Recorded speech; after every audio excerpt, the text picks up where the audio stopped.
கையில் மரந்தானியில் போட்டிருக்கீங்க, பயந்துட்டீங்களே. எதுக்கு பயப்படுறீங்க? அத்தா தானே வச்சுருக்கேன். கையில் மரந்தானியில் போட்டிருக்கீங்க. மலையில் பெருசாக இருக்குது,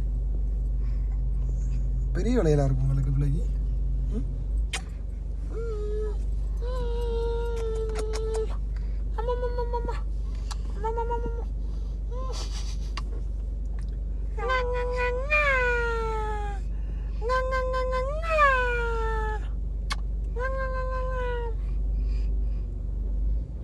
என்னது இப்போ நீங்கள் தூங்கி முடிச்சிட்டியா? இப்போ அத்தா தூங்குறதில்ல, அப்படி தானே?